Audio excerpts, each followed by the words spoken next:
내려온 찬양 감사합니다. 그 긴 곡을 가사도 안 보고 잘 하셔서 감사합니다. 벌써 9월이 되었습니다.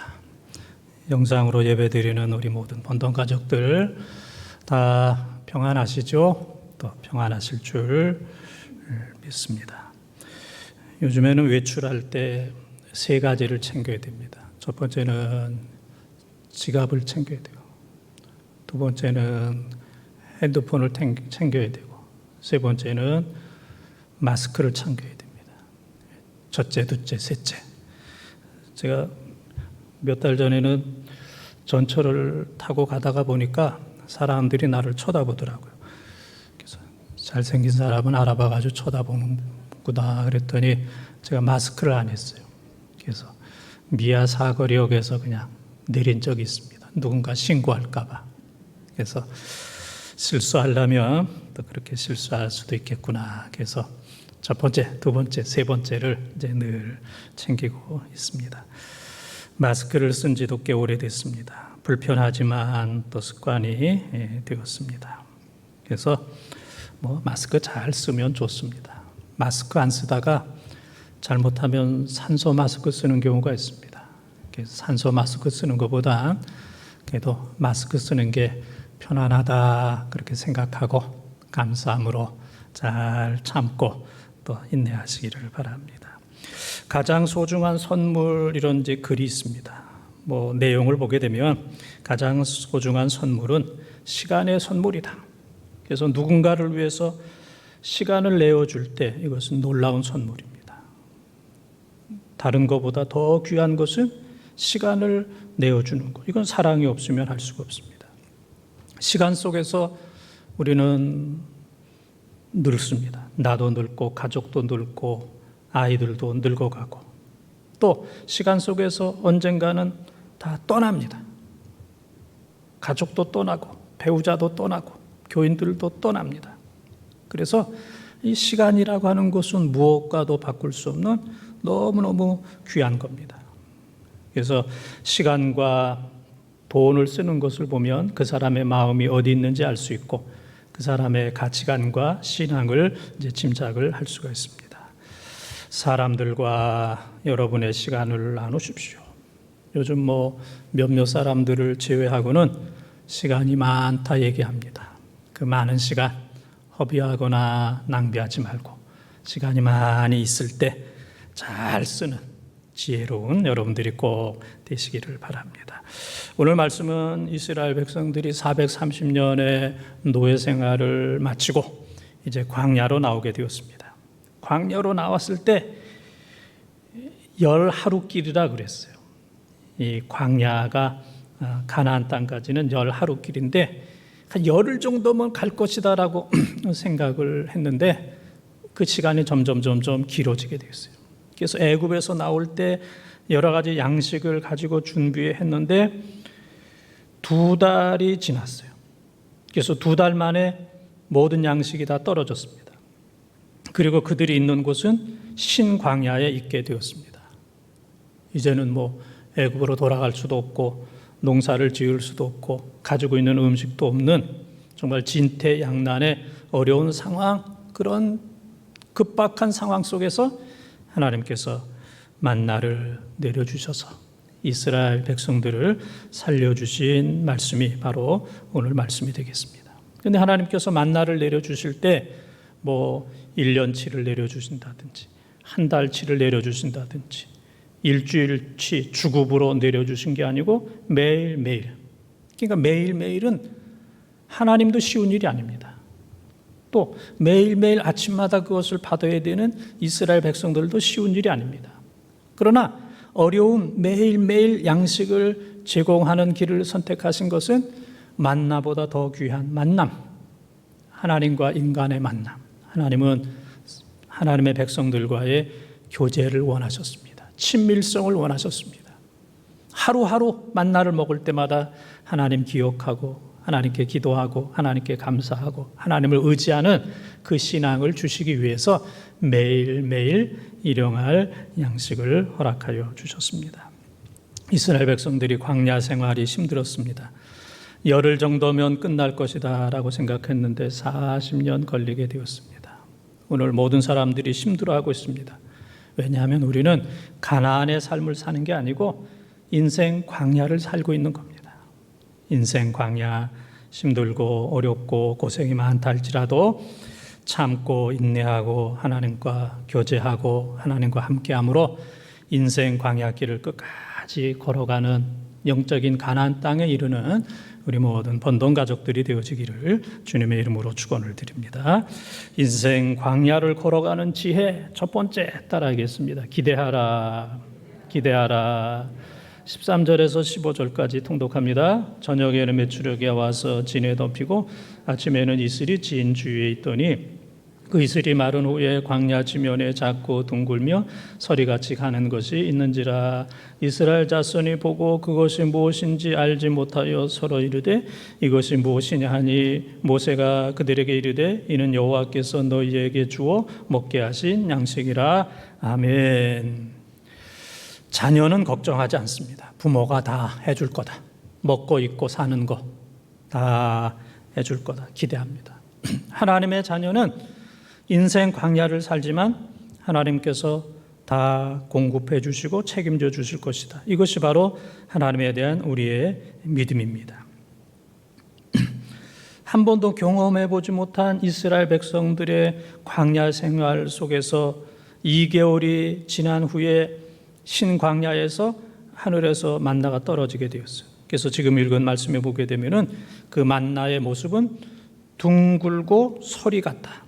둥글고 서리같이 아침에 내리는 서리처럼 아주 가늘었다. 그렇게 모양을 얘기하고 있고 그 다음에는 이것이 무엇이냐 그랬습니다. 만나라는 뜻의 이름이 이것이 무엇이냐.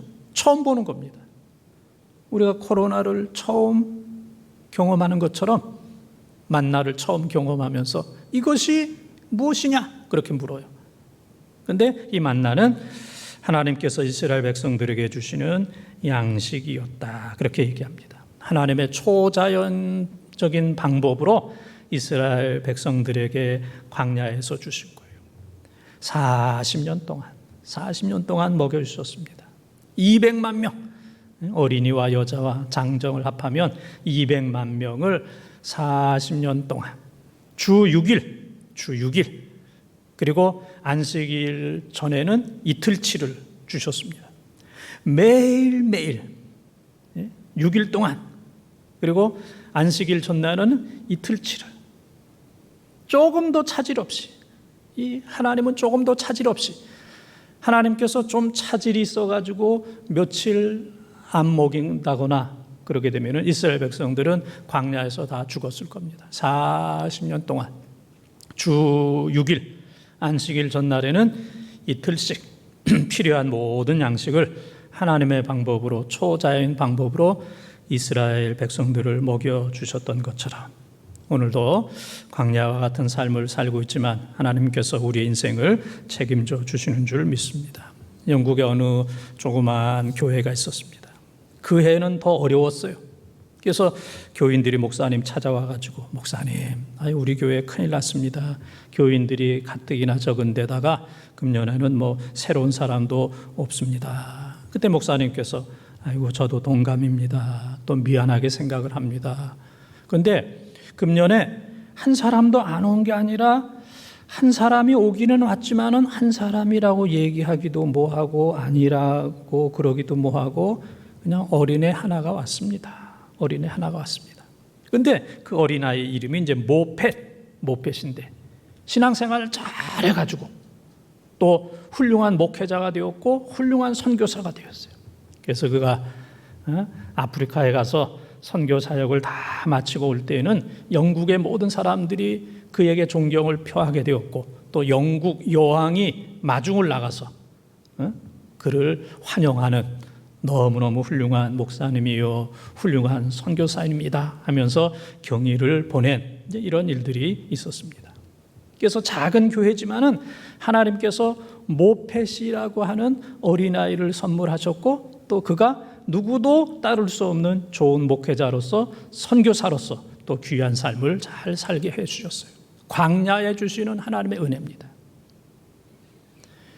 이사야 43장 19절 20절에 보게 되면 광야에 길이 나고 사막에 강물을 내신다 그랬습니다.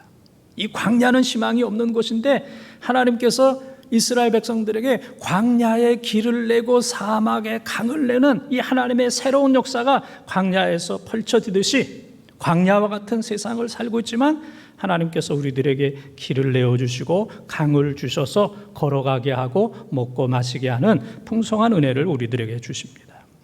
요즘에 많은 모임과 회의가 있지만은 때가 되면 다 취소입니다. 거의 취소됐습니다. 못 모입니다. 그래요. 그래서 이 코로나 세계 속에서도 상황 속에서도 계획을 세웁니다. 그런데 또 계획대로 되는 것도 없습니다. 그런데 놀라운 것은 계획보다 더 잘 되는 경우들이 종종 있어요. 저도 이제 요즘에 이제 교회 이렇게 나옵니다. 그러면 길바닥에서 교회에서는 교인들을 못 만나는데 길바닥에서는 한 7, 8명은 만나요. 여기 돌아다니다 보게 되면은 그래서 길바닥 신방을 이제 하게 되는데 어떤 그 교인이 목사님 어디 가세요? 교회 가는데 교회 뭐 하러 가십니까? 교회 못 오게 하는 거 아닙니까? 그래도 저는 뭐 교회 가야죠. 그래서 이제 그날 아침에 나올 때 저희 집사람으로부터 점심을 타가지고 나왔습니다. 빵 2개에다가 자두 2개, 요거 2개 꼭 빵 2개, 자두 2개. 근데 뭐 요즘은 뭐 코로나기도 하고 덥고 그래서 어디 가서 뭐 점심 뭐 혼자 먹는 것도 이렇게 쉽진 않아요. 그래서 이제 그거 타가지고 오면은 그냥 빵 2개하고 그 자두 2개 이렇게 먹으려고 있었어요. 그걸 먹으려고 그러는데 어떤 분이 이제 전화를 하셨어요. 목사님 점심은 어떡하십니까? 그래서 점심 지금 싸가지고 왔다고 했더니 그냥 점심 하실 수 있냐고. 그래서 뭐 점심 할 수 있다고. 그래서 그분과 같이 가서 또 점심 잘 먹고 또 점심뿐만 아니고 또 팥빙수 사줘가지고 팥빙수도 먹고 또 팥빙수뿐만 아니고 또 빵을 또 사줘서 또 빵까지도 집에 가지고 오는 놀라운 역사가 있었어요. 그래서 제가 생각하기를 내가 계획했던 것보다 더 잘 되게 해주시는구나. 나는 빵 2개 먹고 자두 2개 먹으려고 그랬는데 점심 먹고 팥빙수도 먹고 빵까지도 가지고 오는. 그래서 이 코로나 시대에도 내가 계획했던 것보다 더 풍성하게 잘 되게 해주시는구나. 여러분들 힘들고 어렵다 할지라도 우리가 계획했던 것보다 이 코로나 시대에도 더 잘 되게 해주실 줄 믿습니다. 그래서 기대하고 믿음을 가지고 감사하면서 여러분들이 꼭 사시기를 바랍니다. 광야에서 이스라엘 백성들이 할 수 있는 것은 아무것도 없었습니다. 그러나 광야에서 하나님을 믿는 것, 하나님께 기대하는 것, 이게 잘하는 겁니다. 아무것도 아닌 것 같지만 광야와 같은 세상에서 하나님을 믿고 하나님께서 좋은 것, 가장 좋은 것, 마태복음 7장 11절에 구하는 자에게 가장 좋은 것, 세븐일레븐 가장 좋은 것을 주시는 그러한 하나님이라고 믿고 기대하는 것, 이게 큰 일이에요. 큰 역사입니다. 하나님께서는 반드시 그러한 사람들에게 풍성한 은혜를 주시는 줄 믿습니다. 요즘 마귀들이 성도들에게 얘기합니다. 너 끝났어. 넌 망했어. 마귀가 각 가정에 얘기하고 교회에 얘기합니다. 끝났어. 교회 시대는 끝났어. 모이는 시대는 끝났어. 코로나 안 끝나. 코로나 끝나도 교회는 모이지 않아. 교회 시대는 끝났어. 이렇게 마귀가 지금 얘기하고 있습니다. 마귀가 사람들을 절망시키고 있어요. 우리는 이 어려운 때에 광야 시대에 마귀의 음성을 듣는 것이 아니라 하나님의 음성을 듣고 하나님께서 우리를 더 잘되게 해주신다. 광야 같은 세상에서 하나님 의지하고 하나님의 음성을 듣고 하나님을 신뢰하고 하나님께 초점을 맞추며 나아가는 승리하는 우리 번동 가족들이 다 되어지기를 주님의 이름으로 축원합니다. 2번째 따라하겠습니다. 자족하라, 자족하라. 16절에서 18절까지 통독합니다.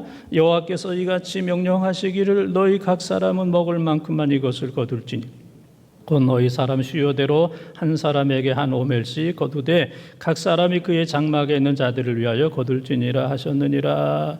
이스라엘 자손이 그같이 하였더니 그 거둔 곳이 많기도 하고 적기도 하나 오멜로 되어 본즉 많이 거둔 자도 남음이 없고 적게 거둔 자도 부족함이 없이 각 사람은 먹을 만큼만 거두었더라. 아멘.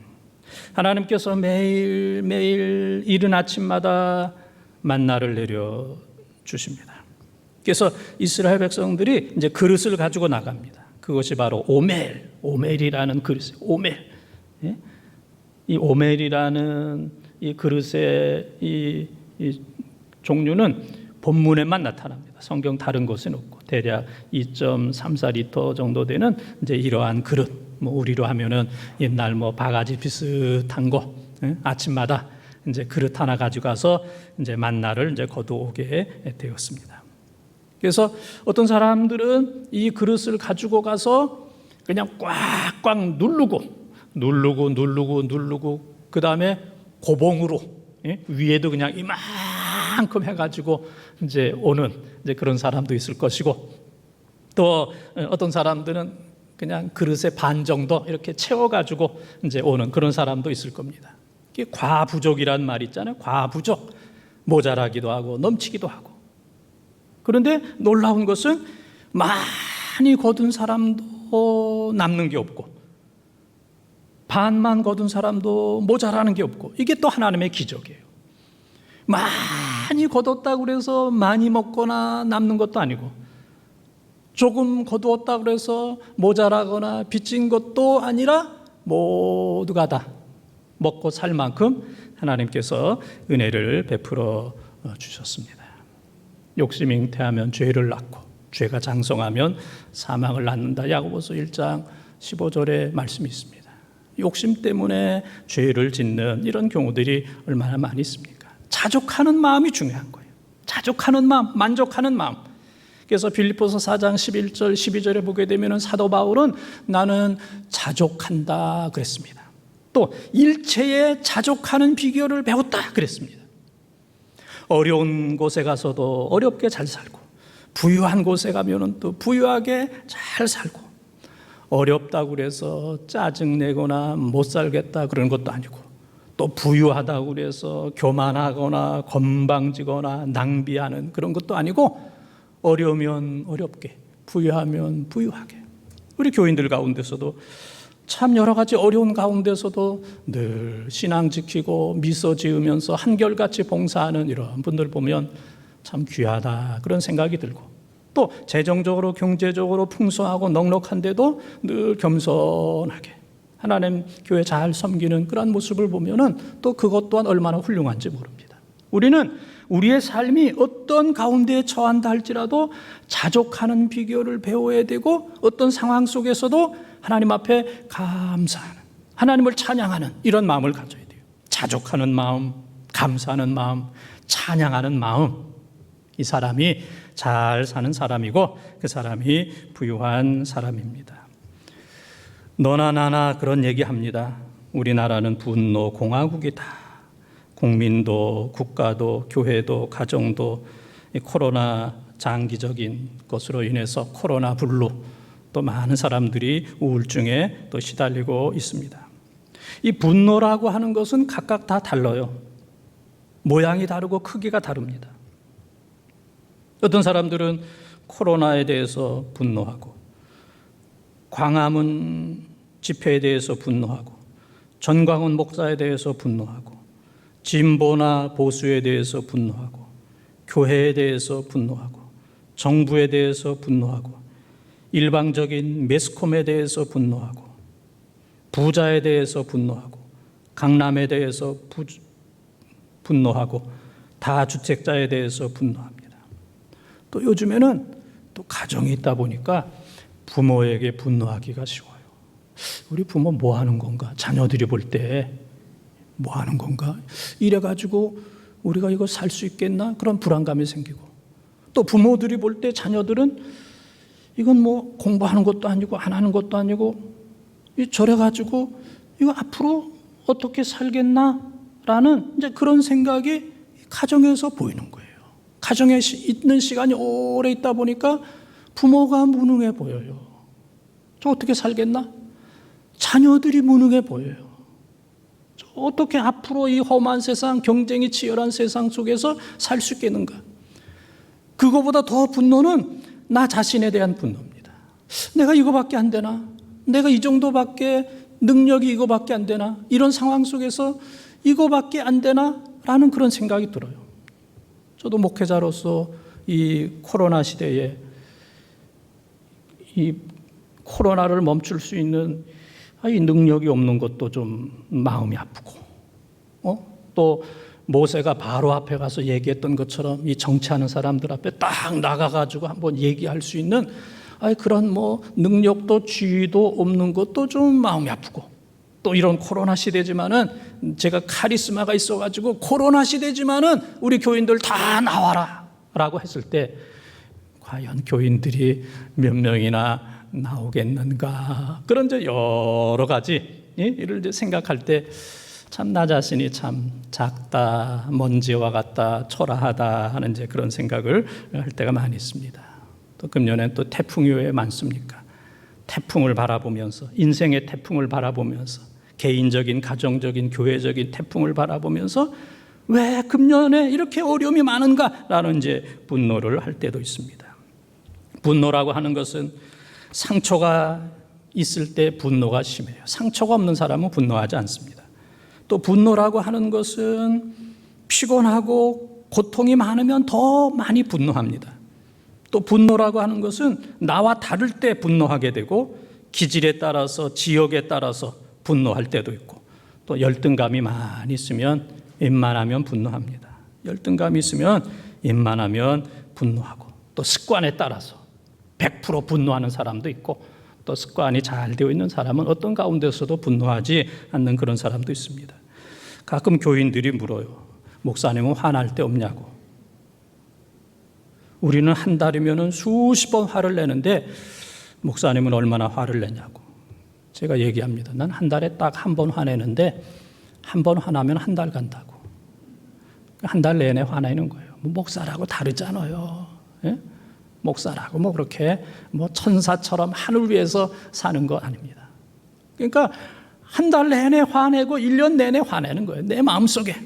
그런데 이제 제 마음속에 화가 나고 분노가 날 때마다 에베소서 4장 26절, 27절에 있는 말씀을 늘 기억합니다. 분을 내어도 죄짓지 말고, 해가 지도록 품지 말고, 마귀로 하여금 틈타지 못하게 하라. 에베소서 4장 26절, 27절에 분노에 말씀이에요. 세 가지. 분 낼 때 죄짓지 말고, 분노가 죄가 되면 안 됩니다. 그 다음에는 해가 지도록 품지 말아라. 분을 가지고 밤을 지나게 되면 그 밤에 무슨 역사가 일어날지 몰라요. 살인도 할 수 있고 방화가 될 수도 있고 엄청난 악한 것들이 틈타요. 세 번째는 분내는 사람에게는 언제든지 마귀가 틈탑니다. 그래서 마귀는 분노하는 그런 사람들을 뒤에서 이용을 하게 됩니다. 그래서 화가 날 때마다, 분노할 때마다 또 하나님 생각하면서 말씀으로, 기도로 이것을 잘 다스려야 우리가 살아갈 수가 있습니다. 여자는 화를 내고 여자는 발끈해도 어머니는 잘 참습니다. 가족들, 자녀들 생각하면서 잘 참습니다. 그래서 여자의 일생은 죽는 순간까지 참는 거예요. 죽는 순간까지 잘 참는 겁니다. 저희 어머니도 85년 동안 잘 참았어요. 그런데 아버지가 돌아가시고 나서는 요즘엔 안 참어. 예? 그냥 함부로 그냥 막 해요. 그냥 성질 나는 대로. 그래서 그냥 저희 자녀들이 잘 이해해 드리려고 이제 노력을 하고 있습니다. 그동안 너무 참았다. 내가 바보처럼 살았다. 난 이제는 남은 생에 그렇게 살지 않을 것이다. 그냥 이해도 가면서 또 그냥 눈물도 납니다. 우리는 어머니가 잘 참는 것처럼 힘들고 어려운 세상이지만 우리가 잘 참아야 됩니다. 시편 146편 1절에 보게 되면은 할렐루야 여호와를 찬양하라. 여호와를 찬양하라. 생전에 여호와를 찬양하고 평생 여호와를 찬양하라 그랬습니다. 생전에 살아있는 동안에 평생, 생전과 평생 우리가 여호와를 찬양해야 돼요. 그래서 분노하고 화내고 이런 삶은 영으로 만들어야 돼요. 영. 그리고 찬양하고 감사하고 자족하는 삶은 100으로 만들어야 됩니다.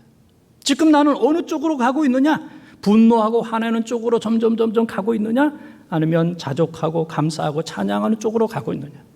그래서 분노는 0으로 만들고 자족과 감사, 찬양은 100으로 만드는, 분노 없이 자족하고 감사하고 찬양하는 이러한 우리 교회와 사랑하는 성도들이 다 되시기를 주님의 이름으로 축원합니다. 세 번째 따라하겠습니다. 순종하라. 19절 20절을 통독합니다. 모세가 그들에게 이르기를 아무든지 아침까지 그것을 남겨두지 말라 하였으나 그들이 모세에게 순종하지 아니하고 더러는 아침까지 두었더니 벌레가 생기고 냄새가 난지라 모세가 그들에게 노하니라. 아멘. 매일매일 거두는데 그 다음 날까지 남겨두지 말아라. 그 다음 날 만나를 거두는 순간까지 남겨두지 말아라. 그날 양식은 그날 먹어라 그랬습니다. 그런데 이스라엘 백성들 가운데서는 좀 욕심이 있기도 하고 혹 만나가 내리지 않으면 나나 우리 가족들이 굶을 수도 있기 때문에 그런 것을 대비해 가지고 새로운 만나가 내렸음에도 불구하고 어제의 만나를 그냥 두는 이런 일들이 있었어요. 그런데 모세가 그 다음 날까지 두지 말아라 그랬습니다. 아무든지 아침까지 그것을 두지 말지니라 명령했는데 불순종하는 그런 사람들이 있었어요. 그런데 그 다음 날까지 둔 그 만나가 거기에는 벌레가 먹게 되었고 썩어서 냄새가 나게 되었고 모세가 그것을 보고 분노했다 그랬습니다. 사무엘상 15장 22절에 순종이 제사보다 낫다 그랬어요. 우리가 이제 순종해야 되는데 어떤 때는 내 열심이 과한 경우가 있습니다. 또 어떤 경우에는 하나님의 말씀보다는 내가 더 하나님보다 더 안전하게 유익하게 미래를 준비한다 그래서 내 방법으로 살아가는 경우들이 있고 또 하나님의 말씀보다는 내 이익을 챙기는 경우가 많이 있어요. 내 열심, 내 방법, 내 이익 때문에 하나님 말씀에 전폭적으로 순종하지 못하고 불순종하는 그런 경우들이 많이 있어요. 하나님께서 오늘날 우리들에게 많은 것을 주셨어요. 건강도 주시고 믿음도 주시고 직분도 주시고 가정도 주시고 물질도 주시고 많은 것을 주셨어요. 그런데 그 많은 분야에 걸쳐서 우리가 하나님 앞에 불순종하게 된다면은 그 부분에 대해서 벌레가 납니다. 그리고 그 부분에 대해서 썩어서 냄새가 납니다. 그리고 거기에는 하나님의 분노가 임하게 되는 거예요. 벌레 나는 것, 썩는 것, 하나님의 분노가 임하는 것. 그러면 내가 아무리 불순종하면서 많은 것을 준비했다 할지라도 불순종하게 되면 모든 것들이 다 깨어지고 무너지는 겁니다. 그래서 우리 모두는 하나님 앞에 순종하는 이러한 마음을 가져야 됩니다. 여러분들이 예수 믿는 사람으로서 기독교인으로서 이 세상 살아가기가 얼마나 힘듭니까? 요즘 코로나도 힘들고 코로나로 인해서 또 교회가 힘들고 교인들이 얼마나 힘들겠어요. 저 같은 경우에는 교회 안에만 있기 때문에 그렇게 사람들 만날 일이 별로 없습니다. 그러나 여러분들은 가족들 만나야죠. 안 믿는 사람들 만나야죠. 사회 사람들 만날 때마다 얼마나 많은 사람들이 교회를 욕하고 비난하고 여러분들을 욕하고 비난을 하겠습니까? 그럼에도 불구하고 여러분들이 잘 참고 인내하시길 바랍니다. 며칠 전에는 어떤 집사님이 오셨어요. 그분은 이제 늘 새벽 예배 마치고 또 시장에 나가서 장사하는 이제 그런 분인데 요즘에 이제 새벽 예배가 어려우니까 시장에 가서 일하고 이제 낮에 와서 교회에 와서 이제 기도하는 그런 분입니다. 마침 이제 제가 있었을 때 그분이 11조와 또 여러 가지 헌금을 가지고 오셨어요. 그래서 이제 이런저런 이제 대화를 나누는데 그 집사님이 그런 얘기를 합니다. 목사님, 이번 달에는 제 아들이 교회를 안 다니는데 제 아들 11조까지 떼어가지고 왔어요. 교회 안 다니는 아들의 11조까지 떼어가지고 왔다고. 그래서 제가 마음속으로 참 우습기도 하고 참 재미나기도 하고 이제 그런 마음이 들었습니다. 그래서 제가 그 집사님 보면은 참 큰 믿음입니다. 11조 한다는 게 참 큰 믿음이고, 두 번째는 순수합니다. 깨끗하게 100% 하나님 뜻대로. 세 번째는 교회를 사랑합니다. 교회가 얼마나 어렵겠느냐. 지금 이 코로나 상황 속에서 교회 재정이 얼마나 어렵겠느냐. 국가가 어렵고 각 가정이 어려운 것처럼 이 교회가 모이지도 못하는 이런 상황 속에서 교회 재정이 얼마나 어렵겠느냐, 그렇게 생각해서 교회 다니지 않는 아들의 11조를 떼어가지고 와서 이제 기도해달라고 하는데, 그 모습을 보면서 참 이런 좋은 교인들이 있는 거에 대해서 감사하고 또 감동하고 또 마음 든든하게 생각을 하게 되었습니다. 그래서 뭐 어떤 아이가 가게에 있으니까 그 가게 주인이 야, 네 손으로 설탕을 한 주먹 쥐어라, 가져가라 그랬더니 안 가져가요. 그러니까 주인이 한 주먹 줘가지고 해가지고 그 아이에게 주니까 그때서 받아요. 그래서 그 아이의 어머니가 물어요. 왜 아저씨가 너 한 주먹 가지라 그럴 때 왜 안 가지고 그 아저씨가 주니까 네가 가져가냐. 아유, 제 손은 작잖아요. 내가 줘봐야 얼마나 찌겠어요. 내가 안 가지면 아저씨가 자기 주먹으로 쥐어줄 텐데, 그 아저씨의 손은 커서 내가 하는 것보다 더 많은 것을 그 아저씨가 나에게 줄 거예요.